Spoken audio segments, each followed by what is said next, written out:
무사셋. 안녕하세요. 생활 속 법률을 풀어드리는 무사, 법무사 김창산입니다. 안녕하세요. 꼼꼼함을 바탕으로 재산을 지켜주는 무사, 세무사 전영진입니다. 안녕하세요. 일과 사람 사이의 균형을 지키는 무사, 농사 안은지입니다. 법무사, 세무사. 농사 셋이 모여 무사 셋입니다. 셋입니다. 무사셋. 네, 드라마에서만 듣던 주주총회. 네네네. 오늘 한 번도 확실하게. 가보지 못했지만 가보고 싶은 주주. 총회라는 것이 정확한 네네네. 의미가 무엇인가요? 대한민국 한 나라로 따지면 네. 주주총회는 국회, 그러니까 대의제 최고 의결기구죠. 시민기구죠. 반대로 이제 행정부에서 여는 회의는 국무회의잖아요. 그 역할을 하는 것이 이사회다 이렇게 볼 수 있을 것 같아요. 그러니까 주식회사는 크게 두 개의 기관이 있는데 주주총회라고 하는 큰 어허. 심의 내지 의결기구가 있고 또 하나는 업무 집행기관으로서의 이사회라는 기관이 있다. 아. 이렇게 생각해 보시면 좀 더 편할 것 같아요. 그러면 간단하게 음. 주주총회 뭐 절차가 딱딱딱딱 어떻게 되는지 회사에서 주주총회를 열어야 되는 입장이다라고 한번 가정을 해볼게요. 그러기 위해서는 일단 소집 통지가 제일 중요합니다. 상법 제 363조에 주주총회 소집 통지는 2주 전에 우편물로 보내야 된다. 그리고 특이한 경우에는 전자우편, 그러니까 이메일로 가름할 수 있다라고 규정이 되어 있습니다. 이 절차를 지키지 않으면 이것도 과태료 대상이 되거든요. 그래서 소집 통지를 받은 다음에 정해진 정기주주총회 일시에 장소에 참석을 해서 주주들이 의결을 하게 되는 거죠. 그러고 나면 주주총회 의사록을 작성을 해서 회사에서 비치하는 것은 변론으로 하고 이제 등기 사항이 있을 경우에는 저 같은 법무사한테 의뢰를 하시면 의사록을 공증받아서 그에 따른 등기를 하게 되고 보통 이런 프로세스로 일을 진행을 하고 있습니다. 그럼 소집 통지를 받지 않습니까? 네네. 그러면 그 통지서에 안에 있는 내용이 되게 중요할 것 같긴 하거든요. 그렇죠, 그럼 그렇죠. 예를 들면 뭐 주주총회 장소라든가 네네네. 시간이라든가 네. 일자라든가 네네네. 무슨 어떠한 내용을 결의를 할 것이라든가 뭐 네네네. 이런 내용들이 들어가야 될 것 같은데 네. 꼭 필요한 내용들이 혹시 있을까요? 질문 속에 모든 답이 있습니다. 정말 그렇군요. 좋은 질문이십니다. 언제 어디서 연다라는 걸 분명히 해야 되겠죠. 일요일 날 연다고 해놓고 토요일 날 기습적으로 결의를 해버린다? 그러면 이제 결의 취소의 소송의 대상이 되는 거죠. 또 말씀하신 것 중에 가장 중요한 거 그날 회의의 의안이 무엇이다. 어떠한 사항에 대해서 우리가 결의를 하게 될 것이라는 걸 미리 알려드려야 돼요. 알려주지 않은 의안에 대해서 기습적으로 또 결의한다든지 또는 일부러 누락을 해버린다든지 그러면 그것이 또 큰 문제가 되거든요. 그런 것과 관련해서 이를테면 주총꾼 그런 그 사안들이 좀 생기기도 하고 그러는 거죠. 주총꾼이요? 주총꾼 주총꾼이 주총꾼이 뭐예요? 드라마에서 많이 보셨다면서요. 드라마는 그러니까- 많이 봤는데 네네네네. 주총꾼이라는 사실 그쵸, 이거는 그쵸, 처음 그쵸. 들어봤죠. 전문적으로 찾아다니는 분들이 있어요. 소정의 수고비를 바라고 가가지고 일부러 의사 진행을 방해하는 거죠. 또는 말도 안 되는 억지 주장을 하면서 계속 회의의 진행에다가 이렇게 찬물을 끼얹는 그런 분들이 있는 경우도 있고.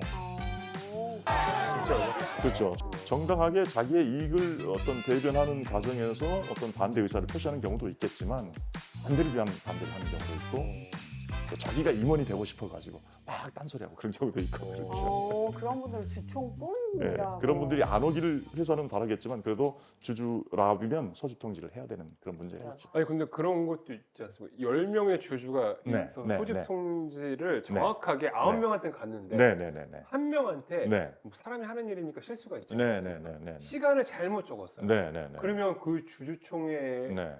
열 수가 없는 건가요? 만약 열어도 무효가 되어지는 건가요? 조금 해석이 필요할 것 같습니다. 대부분의 경우라면 아까도 말씀드렸던 것처럼 10명의 주주한테 다 소집 통지를 해야 되겠지만 그 한 분이 제때 참석하지 못함으로 해서 의안의 결의 여부에 영향을 미쳤다면 그것은 굉장히 중대한 하자니까 문제가 되겠죠.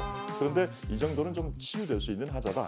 당신이 참석을 제대로 했다고 하더라도 결론은 바뀌지 않는다라고 하면 결의의 무효라든지 취소까지는 주장할 수 없을 것 같기도 하네요. 케이스 바이 케이스로 판단할 수밖에 없겠습니다. 네네.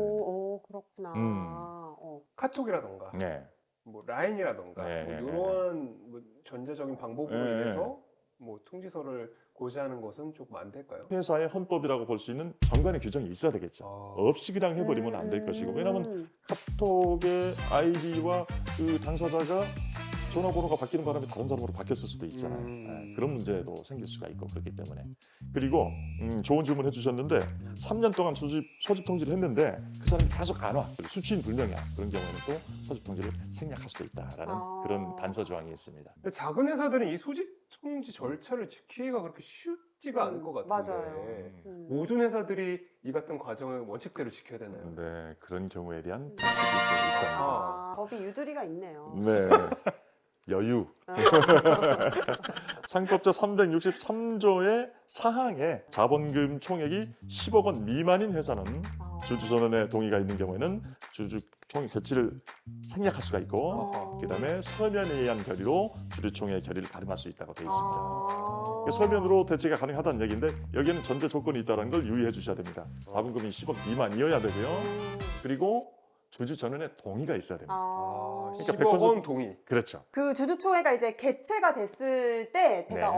궁금한 거는 네네. 이게 반드시 뭐 이렇게 소집을 1년에 뭐 몇 번을 해야 되는 건지 아니면 일정한 주기가 있는 건지 그게 되게 궁금하거든요. 정기 주주총회는 아까 말씀드렸다시피 3개월 내로 열어야 되니까 1년에 한 번은 무조건 정기 주주총회는 그렇게 했습니다. 근데 이런 경우가 있을 수도 있을 네네. 것 같아요. 제 거래처에서도 있는데 네. 1인 법인인 회사에서도 예. 주주가 한 명이란 예. 말이에요. 100% 대표자가 다 갖고 있는 경우가 많으니까 네, 그렇죠. 그런 분들도 꼭 1년에 한 번 주주총회를 열어야 되나요? 그런 경우에도 주주총회를 열어야 되기는 되는데 그 원칙을 이제 해석하기 나름인 것 같아요. 내가 100% 주식을 갖고 있는 주주라고 하면 대주주인가 아닙니까? 그러니까 혼자서 출석해서 혼자서 발언하고 혼자서 사회 보고 혼자서 의견 제시하고 땅땅땅 해가지고 의사록을 만들면 되는 겁니다. 예, 네. 그런 경우가 사실은 대부분이죠. 그렇죠. 내 자신 한 사람의 의견이 100% 의견인 것이기 때문에 그냥 서면 결의서라는 걸 만들어가지고 의사록을 만드는 것을 가름하는 경우가 그렇구나. 그런 경우에도 자기의 인감 도장을 찍고 또 등기사항과 연관이 돼 있다면 그런 것들을 관련된 서류를 제출을 해야만 됩니다. 그럼 그 진행은 누가 하는 거예요? 본인이 진행하고 본인이 도장 찍고 본인이 그러니까 의결하고. 1인 기업이 아닌 경우에는 그 주주총회는 누가 진행을 하는 거예요? 대부분 주주총회 의장은 누가 한다라고 정관에 규정을 해놓는 경우가 많습니다. 그것도 아닌 경우에는 대표이사가 총회에 의결을 진행을 하게 되는 경우가 많이 있죠. 그런데 만약에 그 대표이사를 중임 여부가 의안인 경우라고 하면 그런 경우에는 이제 뭐 이사 중에서 연장자인 사람이라든지 또는 뭐 재직 기간이 가장 긴 사람이라든지 그런 식으로 내부적으로 정하거나 위촉을 하거나 그렇게 해서 하는 경우가 많습니다. 저는 이게 진짜 궁금했던 게 드라마에서는 대표이사 뭐 해임, 뭐 선출 이게 제일 많이 나오기 때문에 그렇죠. 누가 진행을 할까 네. 되게 궁금했어요. 제3자가 해야 되는 경우도 있을 수 있습니다. 네. 저는 한 번도 가보지 않아서 책으로만 네, 주주총회라는 네, 단어만 봐서 네네네. 실제로 딱 가면 보통 이제 어떤 내용으로 주주총회가 이제 회의가 되어 저는 딱 두 가지만 말씀드리고 싶어요. 의안 중에서 가장 중요한 것은 재무제표를 승인하는 건이죠. 지난 1년간의 살림살이가 다 서류로 정리가 되어 있을 거 아닙니까? 회계 자료가. 그것들에 대해서 승인을 하느냐 마느냐. 왜냐하면 회사에서 지출 처리가 된 금액이 있는데 이게 알고 보니까 대표이사의 개인적인 사익을 위해서 유용한 것처럼 보인다. 그러면 이거는 우리가 승인해 줄 수 없다라는 발언을 하는 경우가 생길 수 있죠. 그러다가 보면 이제 고성도 생기고 서로 뭐 폭언과 폭행까지도 심한 경우에는 있을 수가 있죠. 그런 경우를 대비해서 또 의장의 질서 유지권이라는 규정이 또 있어요. 뭐 고의로 고성을 일삼는다든지 의사의 진행을 방해하는 경우는 퇴장시킬 수 있고 그런 내용도 있죠. 이 재무제표 내용이 바로 여기서 나오는 거예요. 바로 여기 나오는 거죠. 그래가지고 항상 저보고 2월 그렇죠. 달에 꼭 결산을 마무리해달라고 그렇죠. 말했었던 이유가 네. 이거군요. 그래서 야근을 많이 시키는 그 대신 수고비는 좀 많이 줘야 되는데 첫 번째로 가장 중요한 게 재무제표 승인의 건일 것이고 두 번째가 이제 각종 임원들을 선임하는 건이 되는 경우가 많이 있죠. 이사나 감사나 또 아시다시피 그리고 이사와 감사의 그 연봉이라는 게 있잖아요. 네네. 수고비에 대해서 또 뭐 급여에 대해서 또는 상여금에 대해서 그런 것들에 대해서 정관의 규정이 어떻게 돼 있냐면 주주총회 결의를 얻어서 정한다고 돼 있거든요. 맞아요. 그러니까 주총에서 그걸 의안을 꼭 통과를 시켜줘야 됩니다. 그렇지 않으면 민법상의 원칙으로 돌아가게 되는데 위임 계약의 경우에 보수는 무료로 하는 게 원칙이거든요. 그러니까 그분들한테 급여를 지급하는 것들에 대해서 근거가 없게 되어버릴 수가 있거든요. 그래서 반드시 물론 세세하게 금액을 완전히 정할 필요까지는 없지만 한도를 정해서 얼마 이내로 이사 및 감사의 급여를 또는 상여금을 퇴직금을 지급한다라는 것들을 꼭 정해 주시는 거죠. 그렇구나. 저 그러면 소집도 됐고 개최가 됐습니다. 네네. 이제 주총에 대한 결의가 네. 이제 다음 순서일 것 같은데. 맞습니다. 네. 주주총회 의결은 그럼 어떻게 하는 건가요? 그렇죠. 쪽수가 가장 중요하죠. 조금 전문 용어 나왔나요? 네. 정말 좋은. 머릿수. 네, 맞습니다. 네, 네. 가장 중요한 질문이신데요. 주주총회의 경우에는 의사 정족수가 있고 의결 정족수가 있다. 이렇게 설명을 할 수가 있어요. 아, 의사 정족수는 말 그대로 전체 중에서 몇 명이 참석해야 되냐. 네네. 그래야지 의사를 진행할 수 있다라는 의미에서 아. 의사 정족수고요. 부패랑 똑같군요. 진짜. 그렇죠, 그렇죠. 아. 의결 정족수는 그 참석한 사람 중에서 몇 % 이상이 찬성을 해야지 이 의안을 승인시키느냐, 네. 통과를 시키느냐 그런 게 되는 거죠. 어. 대부분의 주주총회의 결의 사항은 발행 주식 총수의 4분의 1 이상. 25%. 그렇죠. 그게 의사 정족수입니다. 어. 그러니까 100주가 발행이 됐으면 25명 이상이 출석을 해야 돼요. 그렇지 않으면 주주총회는 그날 열렸어도 그냥 해산하고 할 수밖에 없는 거예요. 아, 어. 그게 의사 정족수고 어. 의결 정족수는 이제 출석한 주주의 의결권의 과반수. 과반수. 과반수. 과반수란 말도 굉장히 유의해야 된다는 거 다들 아시죠? 10명 중에 과반수는 몇 명입니까? 5명. 5명이면 반수죠. 네. 과자는 6명. 넘을 과자라서 그렇죠. 6명 이상이어야지 과반수가 충족이 되는 거죠. 이게 주주총회의 보통 결의 요건입니다. 근데 좀 더 중대한 사안들 있죠. 그런 경우에는 특별 결의 요건을 갖춰야 돼요. 발행 주식 총수의 4분의 1이 아니라 3분의 1. 그리고 출석한 주주의 의결권의 과반수가 아니라 3분의 2까지 충족돼야 되는 경우들이 몇 가지 있습니다. 아, 좀 더 중요한 내용이니까. 그렇죠. 예를 들어서 회사의 정관을 개정한다든지 아. 또는 뭐 합병을 하거나 해산한다든지 그런 중대한 사안에 대해서는 좀 더 높은 정족수를 요구하고 있는 것이죠. 그래야겠지. 그러면 의결권 행사는 그 자리 현장에 꼭 참석을 한 사람만 행사를 할 수 있는 거예요? 현장에서 투표하는 것이 원칙이지만 위임장을 써가지고 아. 대리인을 내보냈을 때 그 대리인이 대신 투표하는 경우도 있고 또는 어쨌든 내가 가서 뭐 설명까지 들을 필요는 없다라고 생각해서 미리 서면 결의서라는 걸 써가지고 우편으로 보내는 경우도 있죠. 요즘은 이제 줌이라고 해서 화상회의도 많이 하잖아요. 예. 화상회의로 참석하면 안 되는 건가요, 그러면? 주주총회와 이사회를 좀 나눠서 생각을 해야 됩니다. 주주총회는 말 그대로 전국 각지에 수백 명, 많게는 수십만 명의 주주가 있는 그런 회사도 있을 수 네네. 있잖아요. 그렇죠, 그 사람들이 모두가 똑같은 날 한시에 어떠한 정해져 있는 전자적 매체로 접속을 한다는 보장이 없거든요. 주주의 결의권 그리고 또 그 평등권을 갖다가 충족하지 못하게 되는 경우가 있을 수 있거든요. 그래서 주주총회의 의사는 화상회의로 진행하는 경우는 저는 못 봤습니다. 아, 그렇구나. 그런데 이사회는 가능합니다. 아. 회사의 이사들은 뭐 10명 안팎 정도가 네. 되는 경우가 대부분이기 때문에 그분들은 정해진 날 모여가지고 어떤 매체를 통해서 그러니까 화상과 음성을 송수신하는 방법으로 대신할 수 있다라고 상법에 규정이 되어 있습니다.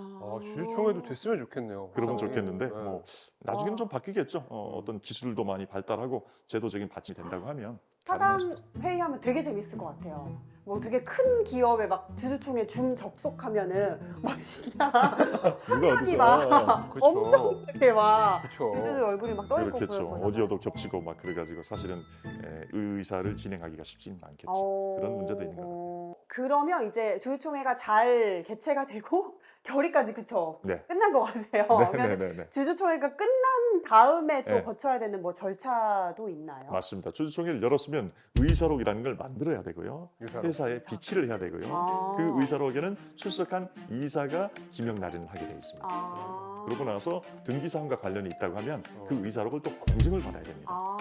공증인 사무소에서 전문용어로는 인증을 받아가지고 그것들을 첨부 서류로 넣어서 이제 등기 신청을 하게 되어 있죠. 거기서 중요한 것 중에 하나가 뭐가 있냐면요. 금방 느끼셨을 거예요. 주주들이 모여서 총회를 열었어요.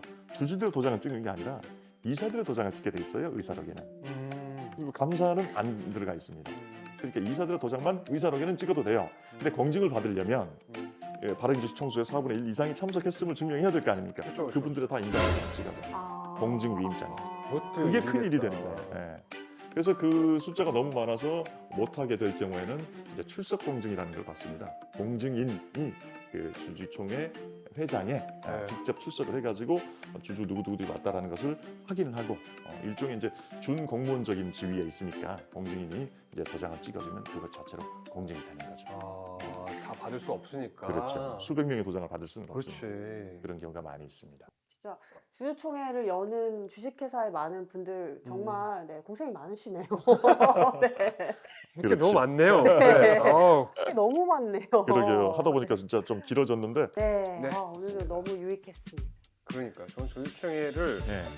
이렇게 법무사님 옆에서 긴 시간 동안 이렇게 들어본 적은 처음인 것 같아요. 저도 오랜만에 이렇게 막 떠들어봤습니다. 지금까지 법무사 김창산 세무사 전영진. 노무사 안은지 셋이 모여 무사 셋이었습니다. 셋이었습니다. 무사 셋